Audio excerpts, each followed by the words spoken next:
ಶುಭೋದಯ ರೀ ಮನಿ ಮಂದಿಗೆ. ಇದು ಶುಕ್ರವಾರದ ಮಿನಿ ಲಾಗ್ ಆಗೈತಿ. ಯಾಕೋ ಇವತ್ತ ಪೂರಿ ತಿನ್ಬೇಕು ಅನಿಸ್ತು ನನಗೆ.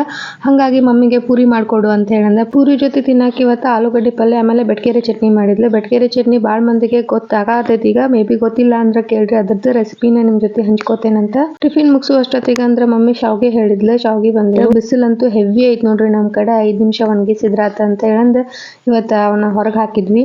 ಆಮೇಲೆ ಯಾಕೋ ಅವಲಕ್ಕಿ ಒಂಚೂರ ಮೆತ್ತಗಾಗ್ಯಾವು, ಹಸಿ ಅನ್ಸಾತವ ಅಂತ ಹೇಳಿ ಅವನು ಒಣಗಾಕಿಟ್ಟಿದ್ಲು. ಇವತ್ತು ಫುಲ್ ಡೇ ಎಲ್ಲ ಒಣಗಿಸೋದಾಗೈತಿ. ನೋಡ್ರಿ ನೆಲ್ಲಿಕಾಯಿ ಒಣಗಿಸಾಕತ್ತಿದ್ವಿ. ಅದೇನೋ ಗೊತ್ತಿಲ್ಲ, ಹೆಣ್ಮಕ್ಳು ತಾಯಿ ಮನೆಗೆ ಬರೋಣ ಸ್ವಲ್ಪ ಲೇಜಿ ಆಗ್ಬಿಡ್ತಾರ. ನಾನು ಅದ ಲಿಸ್ಟ್ ಒಳಗೆ ಬರ್ತೇನೆ. ಯಾಕಂದ್ರೆ ನೋಡ್ರಿ ನನ್ ಸ್ನಾನ ಆದಾಗ ಇವಾಗ 1 ಗಂಟೆ. ಯಾಕೋ ಬೇಜಾರ್ ಅನ್ಸಾಕತ್ತಿತ್ತು ಅಂತ ಹೇಳಂದು ಒಂದ್ ಸೀರಿದು ಮ್ಯಾಟ್ ಹೆಣಿದ್ರಾತ ಅಂತ ಹೇಳಂದ್ ರೆಡಿ ಮಾಡ್ಕೋಕತ್ತಿದ್ದೆ. ಬಟ್ ಅದ್ ಮ್ಯಾಟ್ ಕರೆಕ್ಟ್ ಆಗಿ ಬರ್ಲಿಲ್ಲ. ಮೊನ್ನೆ ಶುರು ಮಾಡಿದ್ದ ಇವತ್ತಿಗೆ ಎಂಡ್ ಆತು. ಅದೇ ಬೇಜಾರೊಳಗೆ ಸ್ವಲ್ಪ ಏನಾರ ತಿಂದ್ರ ಆಯ್ತಾ ಅಂತ ಅಡಿಗೆ ಮನೆಗೆ ಹೋದೆ. ಕರ್ಚಿಕಾಯಿ ಸಿಕ್ಕು, ಕರ್ಚಿಕಾಯಿ ಹಾಲು ಹಾಕೊಂಡ್ ಬಂದೆ. ಅಷ್ಟೊತ್ತಿಗೆ ಅಂತಂದ್ರ ಶಾವ್ಗೆ ಎಲ್ಲ ಒಣಗಿದ್ವು. ಈಗ ಒಂದ್ ತೆಗೆದೆಲ್ಲ ಬಾಕ್ಸಿಗೆ ಹಾಕಿಟ್ಟು ಪ್ಯಾಕ್ ಮಾಡಿ ಇಟ್ಬಿಡ್ತೀನಿ. ಈ ವಿಡಿಯೋನ ಇಲ್ಲಿಗೆ ಮುಗಿಸಾಕತ್ತೀನಿ.